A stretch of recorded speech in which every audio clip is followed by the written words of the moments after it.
Good morning, everybody. I see folks are filing in. And we will be getting started in just a moment.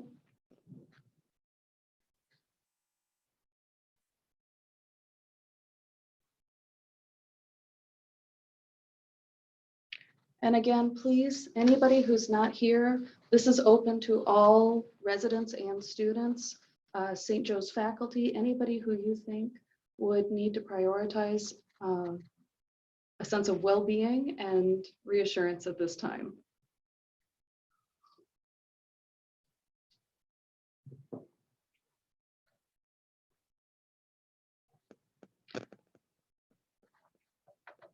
right, I'm going to give everybody just 5 minutes to file in.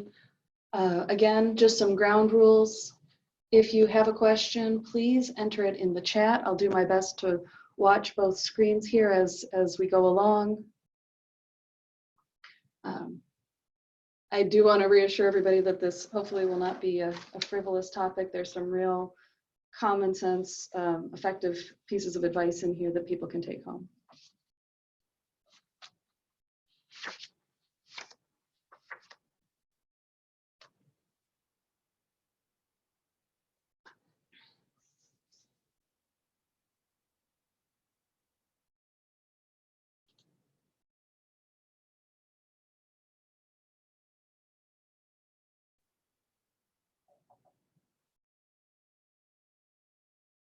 All right. Oh, and internal medicine residents, to get credit for attending this conference, please go into the chat and comment here so that we can get you listed off and get your credit.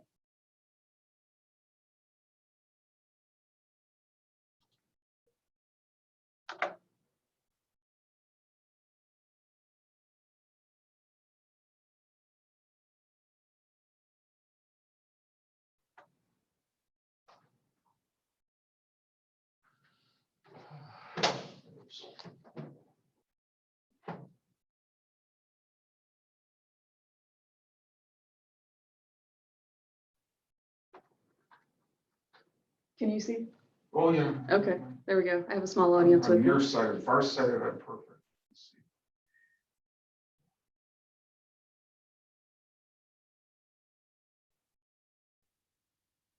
All right, given that we're excellent, people are checking in for attendance, commenting here in the chat group. Wonderful. I'm going to go ahead and get started. Thank you, everybody, for coming. For anybody who doesn't know me, my name is Katie Zechar, going by Kat, here at St. Joe's Mercy Oakland. I am the Resident Wellness Committee Chair as part of the Graduate Medical Education Department. So I am tasked with keeping 100 young doctors who suffer under massive debt burden and huge work hours to keep them all healthy, balanced, and happy. So on that note, I give a wellness talk every year. I left up my original slides of what this was going to look like. There was going to be this lovely analogy about how a cactus can bloom even though there is a harsh environment, but even so now we are going to do the edited and updated version of this. The other reason I wanted to leave up this slide is because I want to remind everybody that this is what we're going to get back to. We are going to get back to boring mandatory lectures in Franco Auditorium. It doesn't seem like that'll happen, but sure enough, a few months down the road, you guys are all going to be sitting in some lecture and trying not to fall asleep. So moving along, I've titled this, Put Your Own Mask On First. And so everybody can enjoy the delightfully retro picture here with some questionable fashion choices and some evidence of an early childhood obesity epidemic. But this is pretty on the nose for right now. The take-home point, as it's always been, is that if you are anoxic, you cannot turn to the person next to you and help them. And so that metaphor only works even better at this point. So I very much encourage every single one of you, in order to continue to be a steward, to help others and preserve your ability to do that, you have to acknowledge that you need to help yourself first. So these were my original objectives, and we will get back to things like this again down the road. But we were going to recognize burnout and promote wellness and use practical strategies to minimize fatigue and risks. But here's the current version. Okay, number one, you will become fatigued. I guarantee it's going to happen. I don't care if you are a nurse, a resident, an attending, everybody at some point is going to become fatigued during this. You have to be able to recognize the risks that that fatigue poses to yourself and the people that you're caring for. We are going to proactively manage stress, anxiety, and social isolation. And we're going to do it without touching anyone or anything. So we're going to use some new and interesting strategies to try and achieve these goals. And if there's one thing I want everybody who's listening to this lecture to walk out with, you need to keep one thing in your life that preserves wellness. So this is the elephant in the room. And we can talk at length about what makes us unwell. We can talk at length about things that have gone wrong or should have been handled better. But we are here now to do the work we're going to do, and we need to keep ourselves intact and balanced. Again, this was an old slide, but I love it because I surveyed 50,000 physician moms who all weighed in on what their thoughts on physician wellness were. And I gotta say, the surgeon with response number 2, that wellness initiatives are like putting lavender lotion on a necrotic toe. That's just a certain flair that I love. So yes, everybody's in 100% agreement. We need to advocate for a better future for ourselves. This is going to be an opportunity in which doctors are going to have a new voice, and we can make some big changes to the way that we care for our patients. But until then, we buckle down and we do the job. So case number 1 would have been an intern who had a brand new baby at home, and he was on night float. And so he was trying to manage being a new father and somehow get some sleep. And this is what he would look like on the wards, and it's what we're going to look like on the wards. And that's the cute little babies. Anyways, we have new reasons to be fatigued now. We are going to be switching from days to nights. There's going to be backup shifts. People have had their childcare options revoked. In fact, some physicians who are going to be called to work extra shifts, extra hours, they have small children at home. And so what I want everybody to do is, if you are in that boat, just take a minute to be extra kind to yourself, extra gentle. Know that you're going to feel like you're doing all of the parts of your life poorly, and we're all in that boat with you.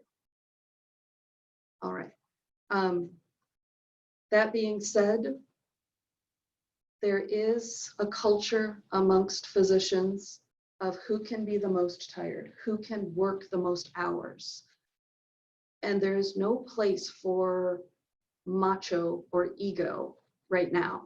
If you honestly have to question whether or not you're too tired to work, you need to speak up.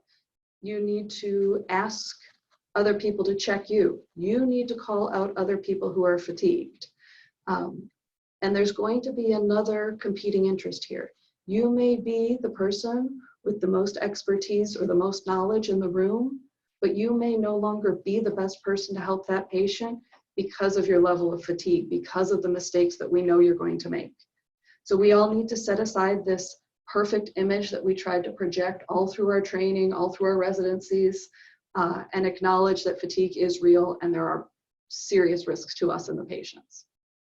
So this is the slide that I have that outlines the data of fatigue, and I'm going to let everybody in the audience catch up with it for just a moment.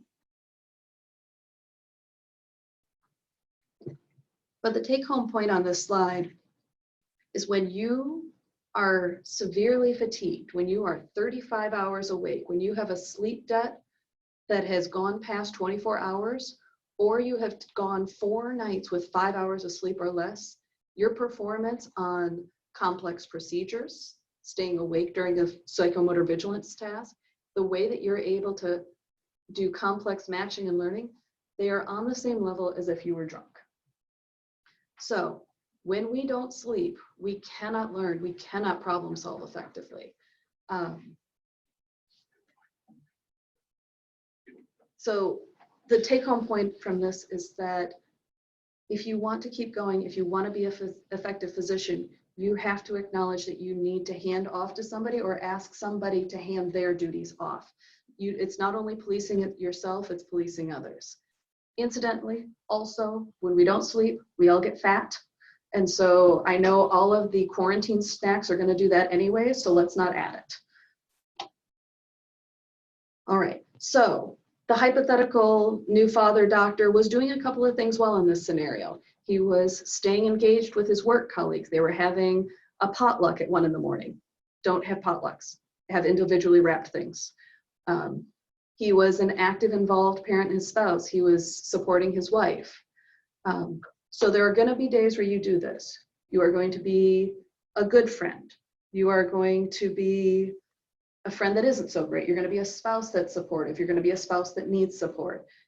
Please acknowledge that you're going to do the best that you can. Be kind to yourself when you screw up. Ask for forgiveness. One of the best things that I've seen in the last couple of days, if you go on Instagram, Peter Attia is a phenomenal physician who talks very bluntly about the barriers to physician wellness and what we can actually do to improve it. And he acknowledged just how impatient and short he was with his children during this time and how he was going to step back, get some perspective, and try and do better. Our doc in the scenario was eating a nutritious meal at the right time of his day. Remember that you don't want to be eating a big heavy meal just before you want to go to sleep. Try and make good nutritional choices here, even though healthy and shelf stable rarely go together. So like I said, make good choices as much as you can. So the things that the doctor in this hypothetical scenario wasn't doing well, he was taking a full 90 minutes to try and transition from his nighttime duties to sleeping during the day and losing a big chunk of time there. You have to actively train your body to go from the hectic, stimulating environment that is work, and then tell your body to go sleep during the day when it doesn't want to.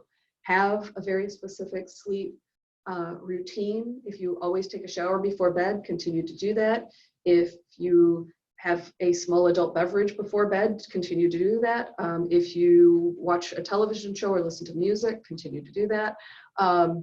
Use proactive relaxation techniques. Do everything you can to avoid daylight. That helps from resetting your rhythms. If there are ways in which you can do 5 days work ahead of time, if you can pack 5 lunches, if you can set out 5 days of scrubs that are all clean and laundered and all you have to do is grab them in the morning or the evening, that's going to minimize your day-to-day repetitive activity so that you can have that extra 15 minutes of the snooze button.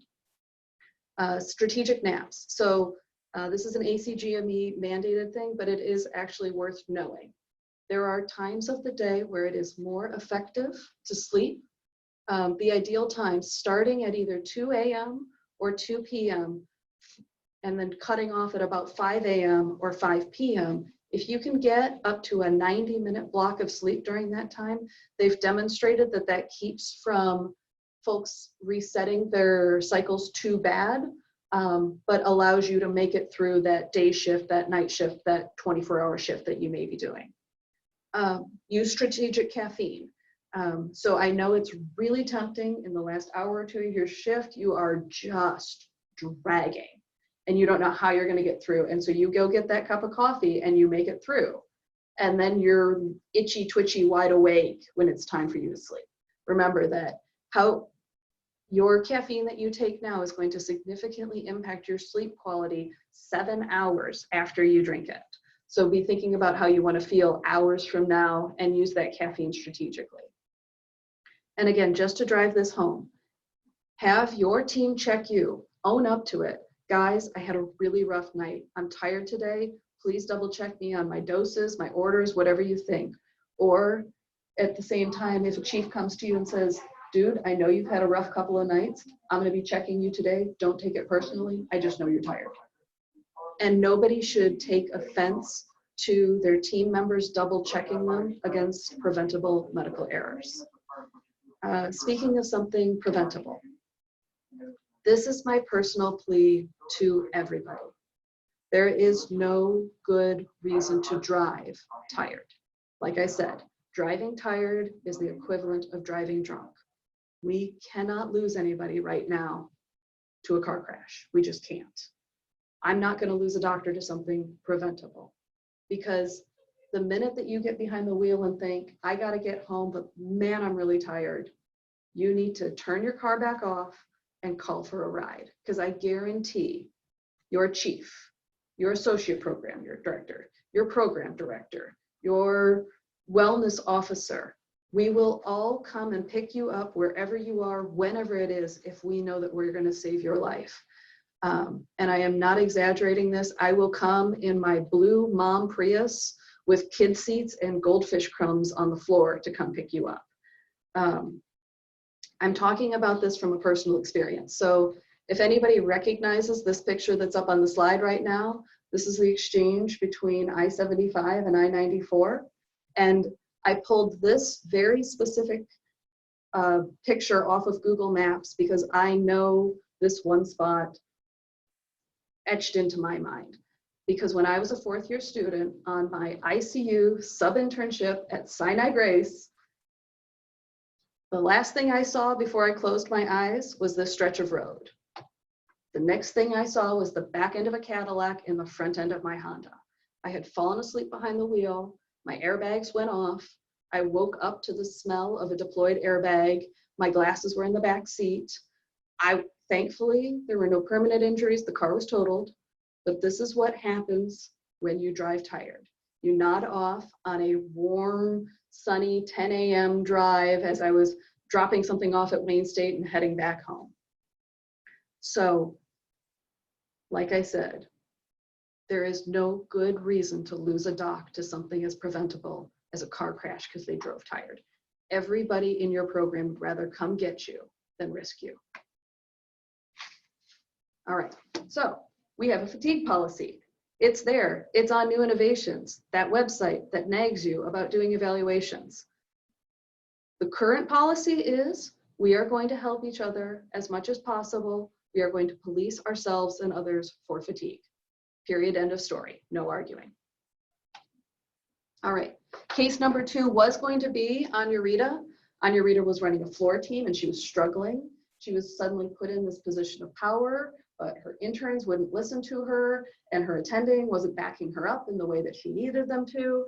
And so she was so frustrated and she just felt like a hamster stuck on a wheel. She just kept going and working harder and nothing was changing.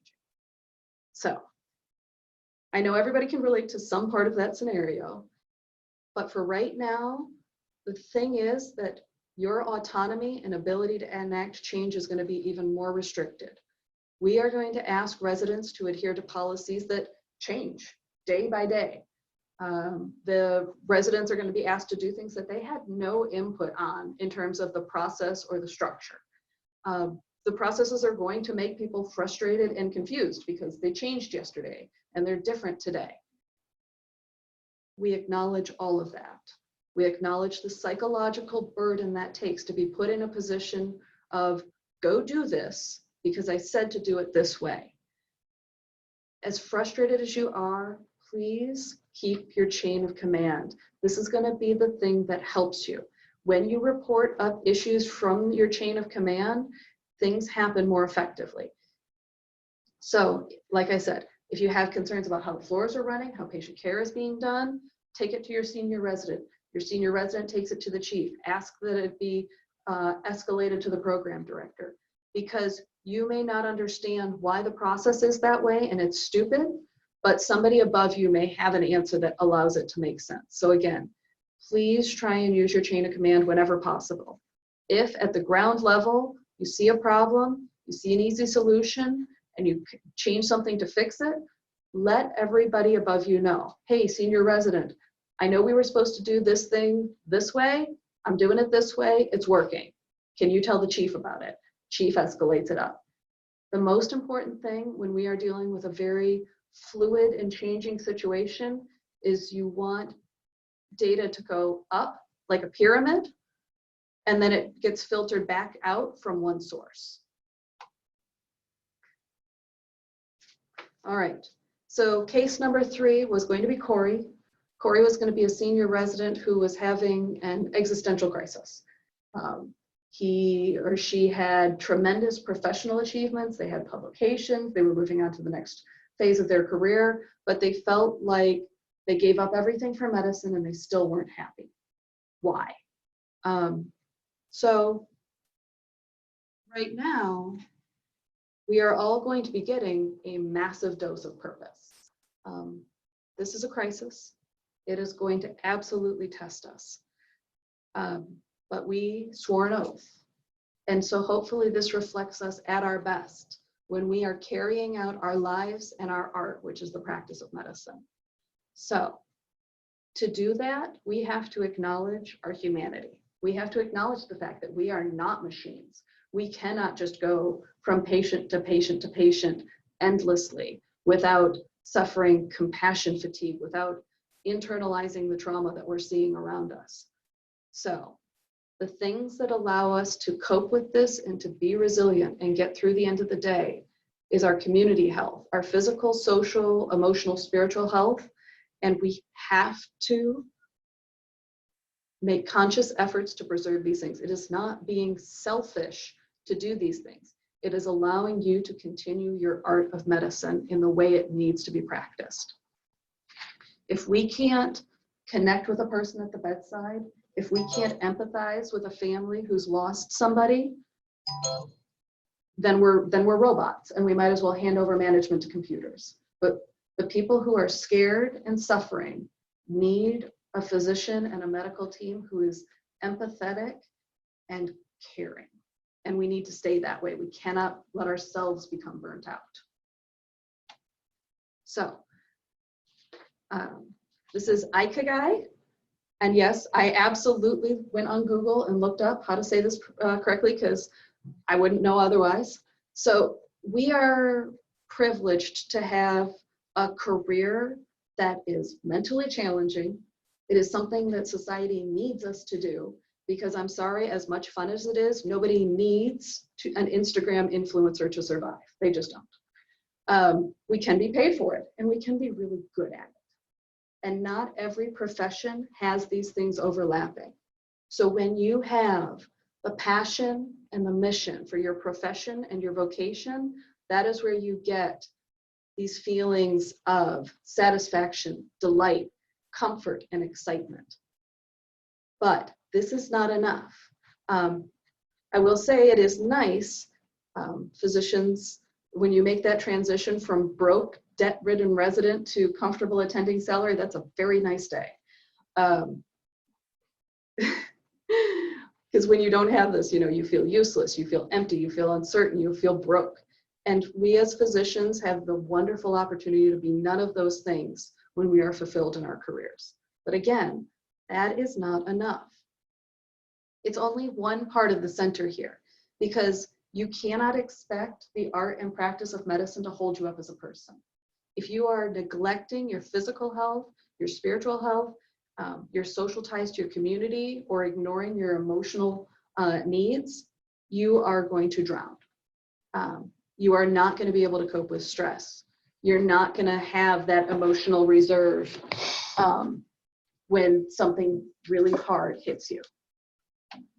So this is my wellness plan. I love to cook. I love to use new techniques and new ingredients. I love to feed my kids when they actually eat what I cook and don't demand macaroni and cheese. I love aerial acrobatic circus training because it's a really great core workout and the community is awesome. And I like to meditate. I use mindfulness to try and de-stress and have some perspective on the world around me. But if you ask me to step back and say, hey, Kat, are you cooking? Are you doing your acrobatics? Are you doing your meditation? I'll be like, yeah, kinda, maybe. Not today, yesterday, maybe. So if that's the response that you're gonna get after you've been able to identify some things that make you feel well, whether it is taking your dog for a walk in the woods, whether it's tinkering with some machine, whether it's getting an awesome workout in. You have to keep yourself accountable. And these vague topics don't let you do that. So the SMART version of my plan, the version of my plan that gives me a specific and measurable goal that I can achieve on a regular basis, that's relevant to what I want to do and timely to what I need to achieve. Now I'm breaking it down. Now I have yes or no questions. Kat, did you try a new recipe Monday evening? No, I didn't. I'm going to try again next Monday. Hey, did you go to 3 training sessions for aerial acrobatics this month? And can you do a mid-air inversion by April? That depends whether or not I get put on quarantine. Kat, did you meditate at 9 o'clock last night when your alarm timer went off? No, but I did it at 10:30. So there we go. So now I can start to hold myself accountable. Too many days that go by that I've ignored that 9 p.m. meditation reminder. Now it's, okay, no, really, you got to do it tonight. You skipped last night. And when you break these down into measurable goals, you hold yourself accountable. Again, I can't stress this enough. It is not selfish to take the time to do these things. We are going to be in a potentially ugly situation for a quite long time. And to ignore these things for long enough means that you are not going to be able to help others. You're going to be the shell of the doctor that you were. All right, so another way to think about these SMART versions, it's not like anybody jumps up off the couch and says, I'm going to run a marathon today. Well, not unless you're crazy. They say, okay, let me get off the couch. I'm going to try a 5K, and then I'm going to try a half marathon, and then I'm going to go for the marathon. So yeah, my mid-air inversion by April, I got a lot of steps to get to for that, but I've got my goals along the way, and I'm going to build on that success. So when I get my pull-ups really clean and nice, then I'm going to move on to the next step. All right, so the new version of my wellness plan. Each day, I will drink 2 bottles of water. I will only scroll on social media for 10 minutes before consciously putting my phone away. I will find the healthiest possible option in the snack bar, and I will either pray, meditate, or FaceTime with somebody I love for 10 minutes each day. So, scale. Who's that? My mom. Your mom.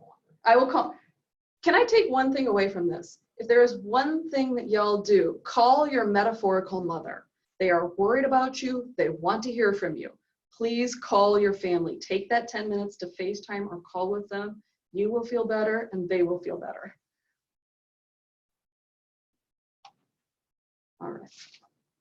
So another thing I want to touch on, the difference between self-care activities and self-soothing activities. Self-care activities are the things that you do to proactively get yourself back to a position where you look at your life and say, I am happy, I am healthy, I'm living as balanced a life as I can. So those are things like making sure that you get an appropriate amount of sleep and good food. This means acknowledging that you may have some mental health symptoms and getting yourself to a therapist. Setting a boundary, either personal or professional. No, I can't do that thing because I have nothing left to give. I'm sorry, I know you want me to come and pat you on the head for 2 hours, but I can't. I can give you 30 minutes of my time. Actively pursuing your hobbies and going to your prayer and religious services, doing yoga, doing community service and charity. I'll have you note that none of these self-care options seem quite as fun as the self-soothing options. The self-soothing options are for when you're already in the hole. When something bad has happened, when you are wore out, these are the things that keep you going. So these are the, sit down and watch the most musical, colorful, happy Bollywood movie you can find. Make your grandma's favorite recipe. Some of these are a little out right now. Swipe right, but socially distant. Don't go to concerts, don't go to bars. But you still can spend time talking with your family. You can get a set of flowers and put them wherever you're going to see them every day. My previous suggestion to go to road trip to Waffle House, I no longer recommend it. Their takeout is not good. Don't go to Waffle House. So again, self-care activities are the things that you have to work at that don't feel fun and relaxing, but they're good for you. The self-soothing things are the ones that you do when you need a break, you're run down, and you just need to get through. That being said, so these are, I'm going to start off with some of the ways to stay supported and connected. So these are all coming under the self-care. If you can't go to your place of observance of worship, if you can't gather with your community, go to the website of your local faith service. Many places are streaming services. They're doing interactive chat groups amongst their community members. You can stay connected to your faith leaders and your faith community, even though you're not sitting next to them. Stay connected with your community. Start using video chat. Google Hangouts let people sit in a chat room and have the little Brady Bunch view with everybody's head in their little squares. Use a Zoom conference. Do a Facebook live stream. My children have started a collective bedtime story where them, their cousins, their classmates all take turns reading each other a bedtime story. So yes, you can be physically apart but connected.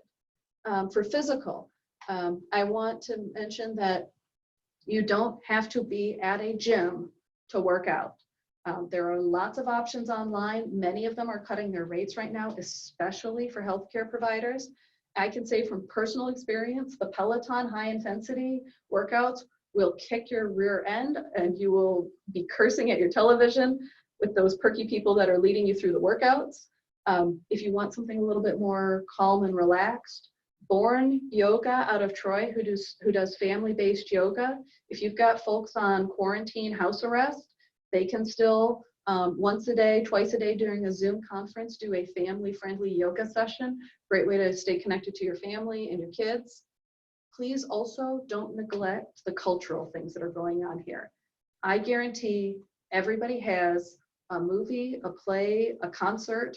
Mine was last Wednesday that we are super bummed that we don't get to go to. I still want to support that artist. I still want to make sure that that artist is creating incredible music for me to listen to in the future. So make sure that you're using some of these online platforms. The Met Opera is live streaming. There's a platform, Living Room Concerts, Stage It, Patreon does lots of directly funded campaigns where you give directly to the artist and they give you their new musical content, their streaming media, their new written media. So support the arts, support the culture that you love, even though you can't be in a crowd of 10,000 people to all enjoy it at the same time. And again, acknowledge the online resources. 10% Happier is being given away free to healthcare providers. I cannot understate the importance of taking 10 minutes a day to meditate, calm yourself. Just take it for you and you'll come back out of it more effective, more relaxed, better perspective. For folks who had depression or anxiety before coming into a crisis scenario, please do not neglect it at this time. Talkspace, the online teletherapy, is offering free private Facebook group support in addition to a steep discount, $100 off for healthcare workers for a month worth of services. So that you can then interact with a licensed psychologist or social worker therapist who can work you through cognitive behavioral therapy. They use text messaging, they use phone calls, they use video chatting. So whatever way that you need to interact with somebody as a healthcare professional, please reach out. St. Joe's, we've also got CareBridge, who's upping their virtual resources. And finally, if you are somebody who has struggled with substance abuse in the past, I'm going to be sending out links to all of the hotlines in the chat. So that includes the Alcohol Anonymous phone number to call for in case you can't meet with your sponsor. I'm going to also include the suicide hotline and the crisis hotline. So you don't have to physically go somewhere to get help. So please don't isolate yourselves at times like this. So I mentioned earlier about the self-soothing behaviors. Be aware that a self-soothing behavior can turn into sabotage. I want to emphasize the importance of quality self-soothing behaviors. If you have 20 minutes to sit down and make yourself feel better. I'm fairly certain that none of these options are it. As much as I love to watch 6 hours of Parks and Rec, it was probably not the best use of my time. Angry Birds is great, but it's not going to make you better. And I can guarantee that nobody felt better about themselves after scrolling Kim Kardashian's Instagram. I know this. So be mindful about it. Take 20 good minutes. Set yourself up. Spend a little bit of money if you have to. I like to use the analogy of eating the small piece of really good, delicious chocolate versus the 1 pound bag of M&Ms. Like, yeah, that 1 pound of a bag of M&Ms went down easy, but you really hate yourself a little bit afterwards. All right. So here is our current offer. I want to especially call out the social media aspect. There is a lot going on right now. People are being very, very connected by social media. It has its ups and its downs. Its ups, i.e. the Instagram puppies for all, is a good thing. Everybody feels better after looking at a picture of a puppy. However, leave the bad if you're starting to see that you're getting a distorted reality.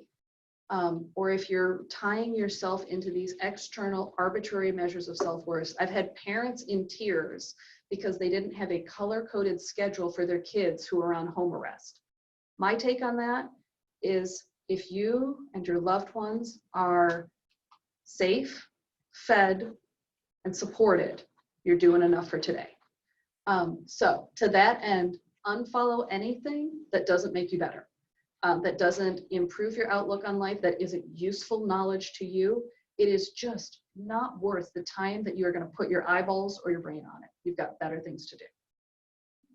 And I do want to just point out that my son has received a hideously deformed popsicle that looked just as chemically altered as poor Tweety Bird here.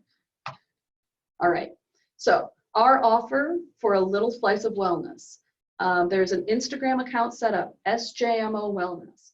Anybody who wants to follow this account and they want to send a team selfie, they want to put up a picture of their program coordinators manufacturing personal protective equipment. Anything that is good and uplifting. It could be a picture of your pet when they are especially cute. It can be a picture or a quote that you found helpful. Send it directly to this Instagram. I'm going to post it so that we can have one local source of things that our community is doing well, that we can see somebody else who's trying to prioritize their wellness. All right. So finally, you have to unplug at some point. We cannot live and breathe coronavirus, bad analogy, my apologies, for the next few weeks.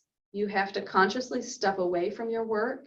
If you go home, open up a conversation or a news article about this, you haven't left work. So please keep yourself informed.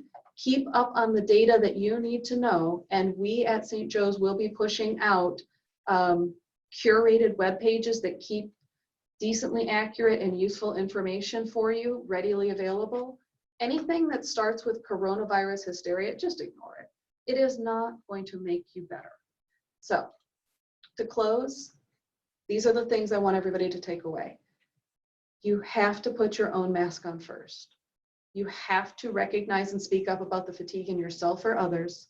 There is no reason to drive tired. There is no reason for a preventable loss of physician life or function. You need to acknowledge your humanity and what that calls on for needs for you. Try and take advantage of high quality self-soothing. Keep yourself accountable for those self-care goals. Make them small, make them measurable so that you know that you're reaching them and that you can build on that next goal. And finally, carefully curate, unfollow, defriend, whatever you have to do to unplug from social media and news for at least a portion of each day, or else you will just be inundated. All right. If you personally at St. Joe's are struggling with any of these issues, please call or text me directly. I am going to, at the end of this, put in the chat my direct phone number. My direct phone number will also be available on the COVID St. Joe's website. I take calls and texts in the middle of the night about bowel regimens. If you have trouble, I need to hear about it. I want to hear about it. All right. So I'm going to finish there. And if anybody has questions, folks who are listening for CME, I will go through at the end of this and show the yes and no questions that you'll answer for your CME credit. So if anybody's got some questions, please throw it in the chat and I'll be hanging around for the next few minutes.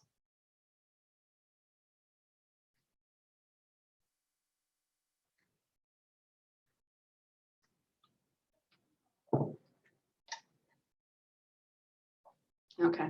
But just so that we're not taking this too long, I want to say this very last thing. I had gotten in the habit of, oh, whoops, sorry, we do have a question here. Okay. The AMA offers Headspace, which is a free app for meditation for AMA members. Thank you so much, Ruba. But yes, I used to end all of my noon conferences and my morning reports talking to my learners by saying, that's it, run away, go save lives. So that's what I'm going to tell all of you guys. This is the ways that you can be well, go save lives. So